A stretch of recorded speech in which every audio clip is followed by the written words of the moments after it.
Seul dans la forêt de Brocéliande, l'autonomie. Comme je vous ai dit, France n'est pas encore sur le terrain. Moi j'y suis, on y va tout de suite.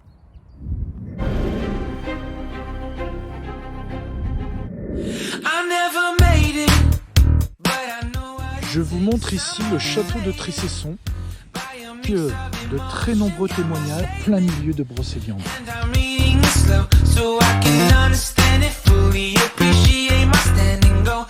Je vous reprends tout de suite.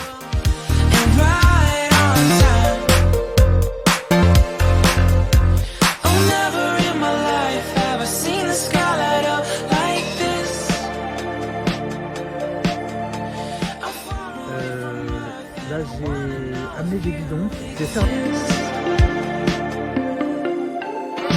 Comment je m'organise au niveau de l'eau? Alors, comme je vous ai dit, j'ai une source. Abonnez-vous aussi à ma chaîne YouTube, Carl Le Vécu. Me voilà sur le terrain. Là, je suis dans la préparation de l'eau. Je vous montre ça. Alors, je mets comme ça pour que vous voyez bien la fontaine, en fait. Là, j'ai quitté le terrain. Et pour l'instant, je vais avoir une stratégie sur le court terme et long terme. Sur le terrain, en fait, j'ai une source d'eau normalement. Je vais vous expliquer ça après. Mais là, j'ai une stratégie à court terme avant de pouvoir voilà, profiter de ces sources d'eau et puis l'utiliser. Là, j'ai amené des bidons. Je vais faire avec des bidons, et pour moi et pour France. Et dans Brocéliande, il y a des fontaines un petit peu partout, donc c'est pas ça qui manque. Vous voyez, ça c'est magnifique ici, là. Attendez, je vous montre ça. C'est trop beau, là, ces petits cours d'eau perdus en plein dans la forêt. Donc voilà, là j'ai cette fontaine qui est ici, là. Hop, et je vais remplir ça. Alors j'ai pris 3 bidons de 20 litres, ce qui me permettra, je pense, de tenir à peu près un mois, et 2 bidons de secours pour moi, et pour France j'ai des gros bidons. Je vous montre cette fontaine, elle est magnifique, elle est perdue au milieu de nulle part, et ça c'est la beauté de Brocéliande. C'est vraiment vous avez des petits monticules partout, et perdu au milieu de nulle part, cette fontaine. Je vous montre les images parce que c'est vraiment superbe.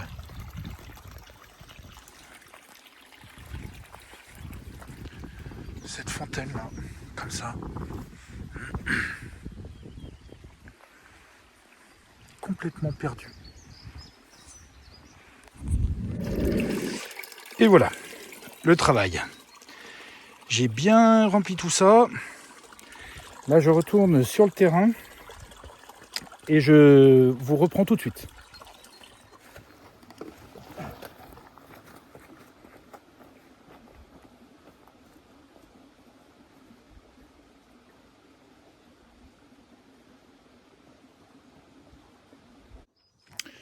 Bon, là, je suis à nouveau sur le terrain. Voilà comment je me suis organisé. Alors, j'ai pris 3 de 20 litres, comme ça, et 2 de 10 litres de secours. Et là, j'ai pris ça pour France, en fait, parce que pour l'instant, j'ai rien du tout. Ça va vraiment être pour l'instant de l'appoint. France, elle n'aime pas les seaux.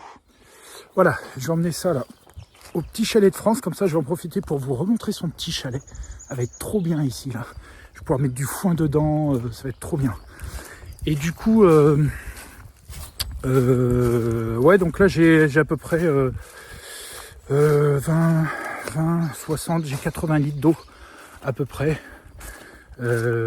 Donc sachant qu'il me faut 1,50 litre pour boire et 1,50 litre pour l'hygiène tous les jours. Parce que là, j'ai vraiment rien du tout.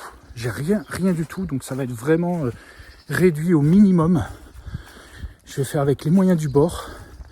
Et je vais tenir 3 semaines, 1 mois avec ça là. Ça va être cool. Tiens, je vous montre le petit chalet. Je vous remonte le petit chalet. Tiens. Voilà, je vous remonte le petit chalet de la mémère là. Alors il va falloir que j'enlève, je vais enlever les vitres là. Une fois bien retapé, il va être joli. Mais là, pour l'instant, bon, il est très vieux, mais il y a un gros potentiel. Il est assez ancien, j'avais vu la date, je crois. Ah oui, 2007. Vous voyez, ils ont même écrit ici 2007. Donc ça date. Mais je ne sais pas s'ils avaient mis un cheval à l'intérieur, mais il y a tout pour un cheval en fait. Là j'ai de quoi poser la selle. Là il y a une petite fenêtre pour qu'elle puisse sortir quand il pleut beaucoup. Elle peut rester à l'intérieur. Là ici je pense que je vais mettre une petite barre ici. Et tout est en terre paille. Donc quand il fait chaud, il va faire frais à l'intérieur. Et quand il fait froid, à l'intérieur, elle va pouvoir être à l'abri des intempéries. Ils ont même mis des bouteilles de verre. J'avais vu ça, que certaines personnes faisaient ça. Pour, je pense, isoler. Ça participe à l'isolation. Et là, il y a de quoi mettre des petites étagères. Ah mais là, j'ai un coin où je vais pouvoir faire du bushcraft. Pouvoir couper du bois. Alors là, la barrière, hein, comme je vous avais dit, en fait, avant d'acheter le terrain, l'ancienne propriétaire m'a permis de mettre la barrière tout autour. Ça a été un sacré boulot. Ça a été un travail énorme. J'avais acheté ça. J'ai mis des poteaux. Et j'ai joué entre les poteaux et les arbres. Je me suis équipé aussi. Et j'ai élagué les arbres. Voilà, pour que ça fasse vraiment naturel.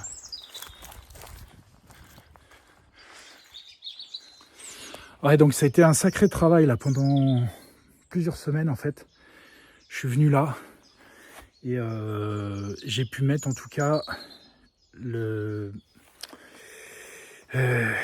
barriérage tout autour. Donc ça c'est top. Et pour le reste, je vous montrerai un petit peu plus tard. Là, je vais vous montrer où je pense qu'il y a la source pour finir. Je vais vous montrer ça. Voilà, alors vous voyez, juste ici, là on est en plein milieu du terrain en fait. Hein. Il y a une espèce de grand trou. Et ce qui tombe très bien parce que juste ici, là, ici, il y a quelque chose qui se passe en fait. Vous voyez, quand j'étais venu,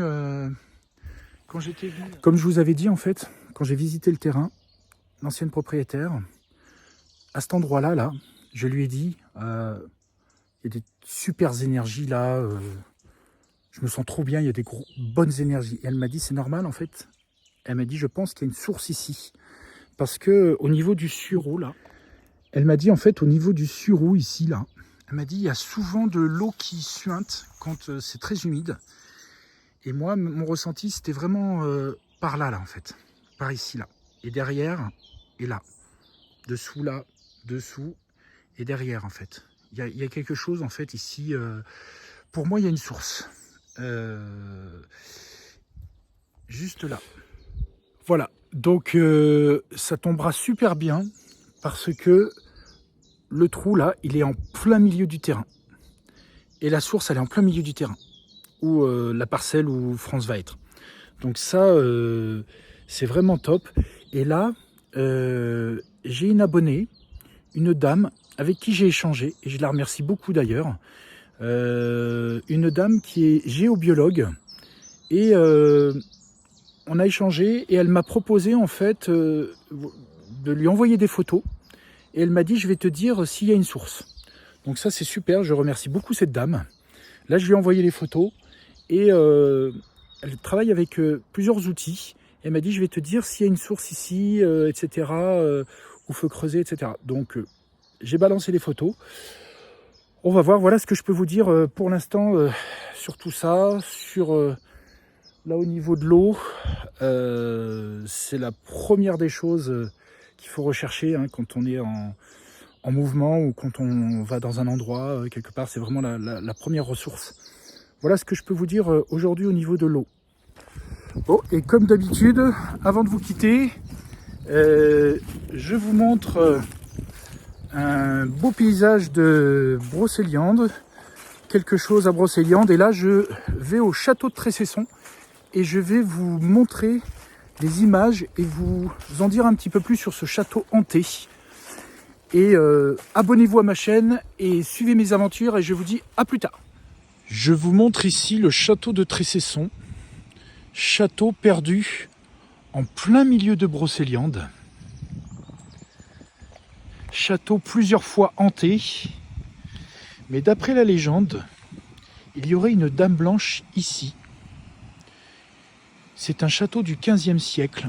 Il y aurait une dame blanche, une femme, qui aurait été enterrée vivante tout autour, quelque part.